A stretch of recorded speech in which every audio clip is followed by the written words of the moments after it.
இயேசுவை அறியாத, இன்னும் அவரை பற்றி எனக்கு தெரியல அப்படிங்கிறவங்களுக்கு இந்த செய்தி. இயேசு உலக மனிதனுக்காக அவர் மரித்து இன்னைக்கு உயிர் தெழுந்திருக்கார். ஏன் இதை செஞ்சாருன்னா, பிசாசு உலகத்தில் எல்லாத்தையும் பாவத்தின் அடிமையில் கொண்டு வந்து அவங்கள பாவத்திலே வைத்து அவங்கள நரகத்துக்கு கொண்டு போகிறதுக்கு ஆயத்தம் பண்ணி கொண்டு இருக்கிறான். இந்த உலகத்தில் மரித்த பின்பு நமக்கு ஒரு வாழ்க்கை இருக்குது. அதுக்கு தான் கிறிஸ்தவர்கள் இவ்வளோ போராடுறாங்க. நம்ம மரித்த பிறகு ஒரு வாழ்க்கைன்னா நித்தியமாக ஒரு வாழ்க்கை. அது மரித்த பிறகு தான் நமக்கு தெரியும். ஆனால் நம்ம அதை விசுவாசிக்கிறோம். கிறிஸ்தவர்கள் எல்லாரும் அதை விசுவாசிக்கிறோம்.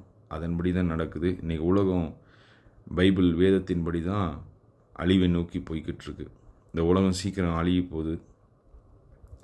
அவர் கடைசி வருகையில் யாரெல்லாம் அவரை நம்பி அவரை விசுவாசிக்கிறார்களோ,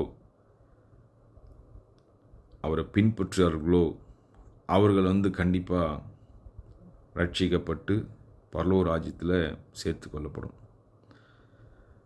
இயேசுவை நான் எப்படி பின்பற்ற வேண்டும் அப்படின்னு சொல்லி கேட்டிங்கன்னா, ஒன்றுமே வேண்டாம். சிம்பிளாக ஒரு விஷயம் உங்களுக்கு சொல்லித்தரேன். முதல்ல உங்கள் பாவத்திலேருந்து நீங்கள் விடுதலை ஆகணும். அதுக்கு இயேசு ஒரு நாள் மட்டும்தான் அது செய்ய முடியும். இயேசுவே என் பாவத்தை மன்னியும், என் உள்ளத்திலே வாரும், நான் உம்முடைய பிள்ளையாக ஏற்றுக்கொள்வேன். நீங்கள் எனக்காக மரித்து உயிர் தெழுந்து இருக்கிறீங்க, என்னை கூப்பிட நீங்கள் வருவீங்க, அந்த நாளில் என்னை கைவிட்டுறாதீங்க அப்படின்னு சொல்லி ஒரு மனதளவில் நீங்கள் ஒரு ஜெபம் பண்ணுங்க. ஜெபம் பண்ணிட்டு மாற்றம் போதாது. உங்கள் பழைய பாவங்கள் எதாக இருந்தாலும் விட்டுருங்க.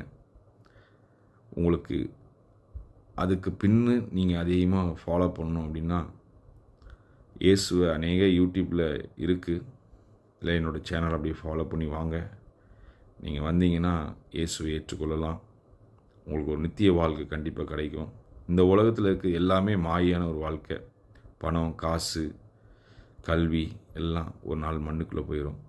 ஆனால் ஆண்டுடைய தருகிற நித்திய ஜீவன் வாழ்க்கை நித்தியமாக இருக்கும்.